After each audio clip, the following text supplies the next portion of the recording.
दोस्तों नमस्कार। आपको जैसे पता है कि रशिया और यूक्रेन के बीच में युद्ध जारी है और युद्ध में होता यह है कि जो लोग लड़ते हैं वो बर्बाद हो जाते हैं। लेकिन आज जो चर्चा मैं आपके साथ करने वाला हूं कि यूक्रेन से ज्यादा बर्बादी हो रही है यूरोप की, और वो क्यों और किन क्षेत्रों में, इसका विश्लेषण मैं आज आपके साथ करने वाला। इसलिए इस वीडियो को अंत तक देखिएगा। और सबसे इंपॉर्टेंट बात यह है कि इस युद्ध से सबसे ज्यादा अगर किसी को फायदा हो रहा है तो वो है अमेरिका। और कितने अरबों डॉलर का फायदा अमेरिका को हो रहा है, इसकी चर्चा मैं अपने पिछले वीडियो में कर चुका। उसका लिंक भी मैं इस वीडियो में डाल दूं। लेकिन इंटरेस्टिंग बात यह है कि इतनी लड़ाई में बर्बादी के बाद भी लोग शांति नहीं चाहते। ये एक विचित्र स्थिति आज की दुनिया में पैदा हो। दोस्तों सबसे इंपॉर्टेंट बात, अगर हम देखें इस समय जो लड़ाई में चल रहा है, ये जो लाल वाला क्षेत्र आपको दिख रहा है, ये वो सारा क्षेत्र है जो इस समय रशिया के कब्जे में है। यूक्रेन के राष्ट्रपति कहते हैं कि ये क्षेत्र खाली करें, और मुझे नहीं लगता कि इतना सब कुछ बर्बाद होने के बाद, इतना पैसा और जान माल के नुकसान के बाद रशिया ये जगह खाली करे। इसका कोई औचित्य नहीं बनता है। तो इससे यूरोप में क्या असर हो रहा है और वहां पे आर्थिक स्थिति क्यों खराब हो रही है, और यूक्रेन के कारण क्या यूरोप में बंटवारा होगा, इन सब को देख के आज हम इसी की बात की चर्चा करेंगे। इसीलिए सबसे पहले तो मेरा निवेदन है दोस्तों कि आप इस चैनल को सब्सक्राइब करें, इस वीडियो को शेयर करें और हमें सपोर्ट भी करें। अगर हम सबसे पहले ट्रेड की बात करें दोस्तों, जो देश इस समय जिनका ट्रेड घट गया वो हमारे सामने है। क्योंकि अगर हम ज्यादातर देखें तो ये जो देश है लेफ्ट साइड में, ये सब वो देश हैं जिनके यहां से एक्सपोर्ट घट गया है और इंपोर्ट बढ़ गया। और दूसरी तरफ कुछ एक देश हैं जिनका एक्सपोर्ट बढ़ा है, इंपोर्ट भी बढ़ा है। मतलब अगर हम ये कहें कि ट्रेड सरप्लस अगर हमें कहीं दिख रहा है, ग्रीन लाइन अगर आप देखें, तो फिजिकल ट्रेड बैलेंस में ज्यादातर लोग जो हैं, छोटे देश, उन सब का काफी नुकसान हो रहा है। और यही कारण है कि अब जब ट्रंप साहब जब बोल रहे हैं कि 5% जीडीपी यूरोप का डिफेंस में खर्चिए, ये लोग विरोध कर रहे हैं। और इस कारण यूरोप के अंदर एक खींचतान शुरू हो गई। इसके अलावा अगर हम और इंटरेस्टिंग चीज देखें तो ये दो लाइनें आपको दिख रही, ये है value of import and value of export. Value of export लगातार घट रहा है और वैल्यू ऑफ इंपोर्ट लगातार बढ़ रहा है।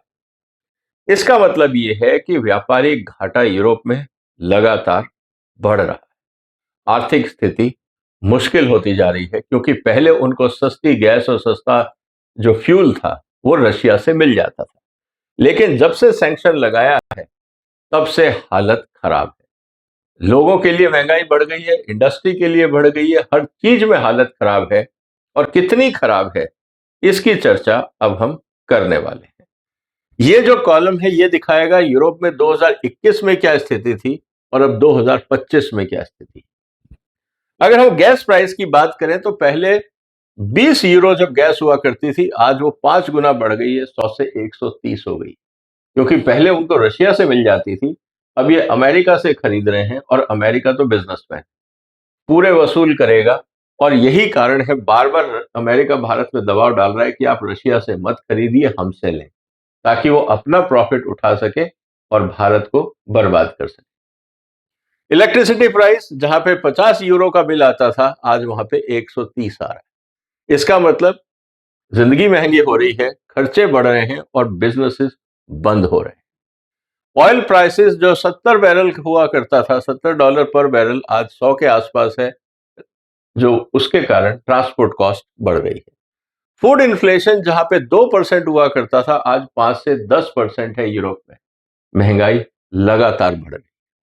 अगर बटर प्राइस देखें तो जर्मनी में 40%, स्लोवाकिया में करीब 50% और ऑन एन एवरेज करीब 20% मक्खन के दाम यूरोप में बढ़ गए। इसी तरह से ओवरऑल इन्फ्लेशन कहीं पे 2% हुआ करता था, आज 3-3.5% है। यूरोजोन जीडीपी दूसरी तरफ कम हुई है, 5% से घट के 1 से 1.5% आ गई है। इसके कारण काफी सारे चैलेंजेस आ रहे हैं। दूसरी तरफ उधार बढ़ता जा रहा है, डेट बढ़ते जा रहे हैं। इटली का डेट 135% था जो बढ़ के 150 हुआ, जर्मनी जो 70 था 85 हुआ, जो फ्रांस 98 था 110 हो गया। मतलब जीडीपी से ज्यादा अब उधारी हो गई है यूरोप के देशों में। बजट डेफिसिट की बात करें तो अभी 3 से 5% था, ये 5 से 6 हो गया है। और अब ट्रंप साहब कह रहे हैं कि नहीं, डिफेंस पे और खर्चा करिए, मतलब अमेरिका से और हथियार खरीदिए। तो जो डिफेंस स्पेंडिंग थी वो 20 से 25% हो जाएगी जीडीपी के हिसाब से। अगर हम देखें तो उसका अगर आंकड़ा लगाएं तो जो अभी खर्चा हो रहा था उसमें खर्चा बढ़ेगा। इसका मतलब ये है कि जो पैसा जो हेल्थ, एजुकेशन और सोशल प्रोग्राम में जा रहा था अब वो डिफेंस में जाने लगेगा। इसके अलावा सोशल वेलफेयर की अगर हम बात करते हैं, बहुत सारे देशों ने पैसा ही नहीं बचा तो सोशल वेलफेयर घटा दिए गए। अनएम्प्लॉयमेंट रेट इस समय वहां बढ़नी शुरू हो गई है। इंडस्ट्रियल प्रोडक्शन ऑलमोस्ट ठप है, बहुत सारी कंपनियां बंद करके चाइना से सोर्सिंग शुरू कर दिया है।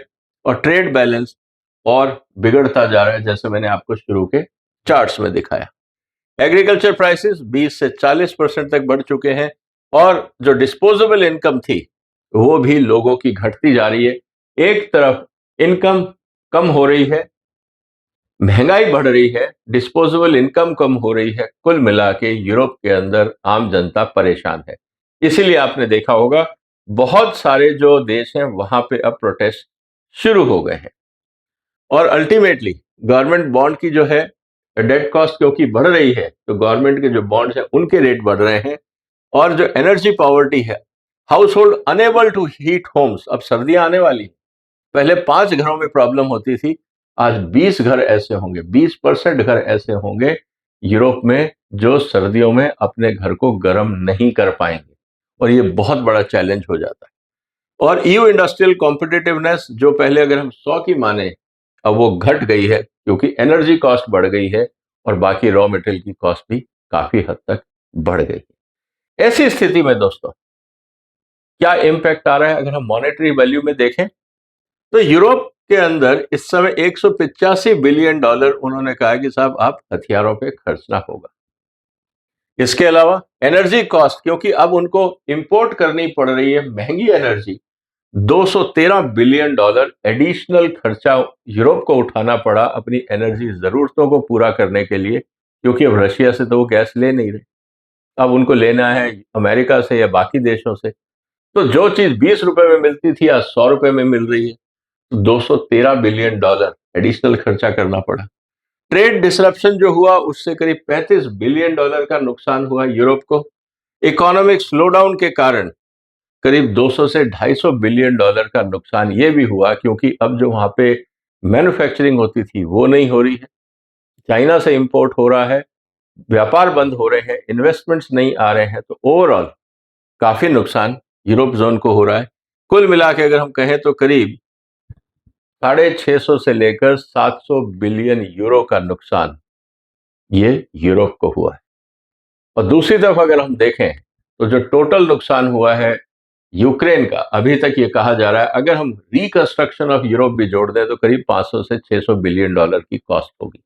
मतलब पूरा यूक्रेन बर्बाद होने के बाद रिकंस्ट्रक्ट हो जाएगा 500 से 600 बिलियन डॉलर में। लेकिन जो घाटा हुआ है यूरोप का पिछले 3 साल में वो ऑलरेडी करीब 650 से 700 बिलियन यूरो के आसपास पहुंच चुका है। इसका मतलब क्या है दोस्तों? स्थिति यही है कि जो भी हम इस समय बात कर रहे हैं यूरोप के अंदर एनर्जी एंड फूड कॉस्ट बढ़ गए हैं, फिजिकल स्ट्रेस बढ़ रहा है क्योंकि उधारी बढ़ रही है, सोशल इंपैक्ट ये है कि वेलफेयर स्कीम्स की कटाई हो रही है, एजुकेशन पे कम खर्चा है, हेल्थ के पेयर कम है। और जब सर्दियां आएंगी तो जो सोशल सिक्योरिटी के थ्रू उनको एनर्जी कॉस्ट सब्सिडाइज हो जाती थी वो नहीं मिलेगी। इंडस्ट्रियल एंड ट्रेड इफेक्ट है, स्लो डाउन है, कॉस्ट बढ़ती जा रही है, महंगाई बढ़ रही है, आमदनी घट रही है। और पॉलिटिकल प्रेशर अब ये है कि आने वाले दिनों में दोस्तों आप ये देखिएगा कि यूरोप के अंदर पॉलिटिकल उथल पुथल जरूर होगा। दो चीजें आपको ध्यान रखनी होंगी। एक सबसे बड़ी बात तो ये कि इस पूरे प्रोसेस के अंदर हमको ये देखना होगा कि आपस में यूरोप में मतभेद होंगे, देशों में मतभेद होंगे। जो लोग, जो देश गरीब हैं या छोटे देश हैं जिनकी इकोनॉमी स्ट्रेस में है, वो बाकी देशों की बात नहीं मानेंगे। और ऐसा ऑलरेडी हो चुका है और ट्रंप ने कहा कि जो लोग हमारी बात नहीं मानते उनको नेटो से या यूरोपियन यूनियन से निकाल दिया। ये भी उन्होंने धमकी दी। और दूसरी तरफ लोग सड़कों पे आएंगे क्योंकि बेरोजगारी है। अभी जैसे जैसे सर्दियां बढ़ेंगी प्रॉब्लम्स बढ़ेंगी, महंगाई बढ़ेगी क्योंकि एनर्जी कॉस्ट, एनर्जी की कंजम्पशन बढ़ेगी और लोगों के लिए समस्याएं बढ़ेंगी। आप भी नजर बनाए रखिएगा कि यूरोप में क्या हो रहा है। झगड़ा हो रहा है यूक्रेन और रशिया का, बर्बाद हो रहा है यूरोप। ये होती है जियो पॉलिटिक्स की कीमत। आपके क्या विचार है दोस्तों? क्या यूरोप समझदारी दिखाएगा और लड़ाई को रोकने का प्रयास करेगा? क्योंकि ट्रंप साहब का तो कोई इंटरेस्ट नहीं है लड़ाई रोकने का, क्योंकि लड़ाई से उनको बहुत फायदा हो रहा है। यूरोप क्या करे? जो भी आपके विचार हो कमेंट बॉक्स में लिखिए। इस वीडियो को शेयर करिए, इस चैनल को सपोर्ट करिए, सब्सक्राइब करिए। फिर मुलाकात होगी एक और महत्वपूर्ण मुद्दे के साथ। तब तक अपना ध्यान रखिएगा। फिलहाल वंदे मातरम।